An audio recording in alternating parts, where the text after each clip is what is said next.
ಯಾಕ್ರು ಹಿಂಗ ಆಡ್ತಾ ಇದೀಯಾ ಬೇಬಿ? ಅಲ್ಲಿ ನೋಡಲ್ಲಿ ಅಮ್ಮ, ನಿನ್ ಬಟ್ಟೆ ಗ್ಯಾರಂಟಿ ಇವತ್ತು ಅರ್ಧ ಆಗ್ತಾನೆ ಅವನು. ಇನ್ನೇನು ಸಿಕ್ತಿಲ್ವಾ? ಇವಳು ನೋಡಿ, ಇವಳು ನೋಡಿ, ಸುಬಿನ ಸುಬ್ಬಕ್ಕ ಯಾರೇ ದುಪ್ಪಟ್ಟದಲ್ಲಿ ಆಡಿದ್ರು ಕುರಿ. ಇದ್ರಲ್ಲಿ ಆಡಿದ್ರು ಇಷ್ಟೊತ್ತಿ ಇದ್ರಲ್ಲಿ ಬೇಬಿ ನೋಡಿಲಿ ಕೊಡ್ತೀನಿ ಇವಾಗ ನೋಡು. ಅದನ್ನು ಕಿತ್ತು ಹಾಕ್ಬಿಡ್ತಾ ಇದಾರ ಉಂಡೆನ ನೋಡಿದು ನೋಡಲಿ. ಎಲ್ಲ ಬೇಕಂತ ಅವನಿಗೆ. ಯಾಕ ಬಂಗಾರ ಇವತ್ತು ನನಗೆ ಬಟ್ಟೆ ಅರ್ಧ ಆಗ್ತಿದ್ದೀರಾ? ಹೊಸ ಬುದ್ಧಿ ಕಲ್ತಿದ್ದೀರಾ ಇಬ್ರು? ಕುರಿ ಅಂಡ್ ಬೇಬಿ ನೋಡಲ್ಲಿ ಅವಳು ಉರುಳಾಡ್ಕೊಂಡು ಅವಳುವೆ. ಬೇಬಿ ಏ ಬೇಬಿ, ನಂದು ಕಡೆ ಬಟ್ಟೆ ಕೊಡ ವಾಪಸ್ಸು ಇಸ್ಕೊಳ್ಳ ಕೊಡ್ತಾನ.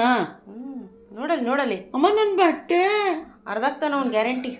ನಾನು ಎತ್ಕೋ ತಿನ್ಕೊಂಡು ನಂದು ಬಟ್ಟೆ ಇದು. ನಿಮ್ಮ ಅಕ್ಕಂದು ಇಸ್ಕೊ, ಹರ್ಕೊಂಡು ಕೂತ್ಕೋ. ಕೊಡು ಬಟ್ಟೆ, ನಂದು ಕೊಡು. ನಂದು ಬಟ್ಟೆ.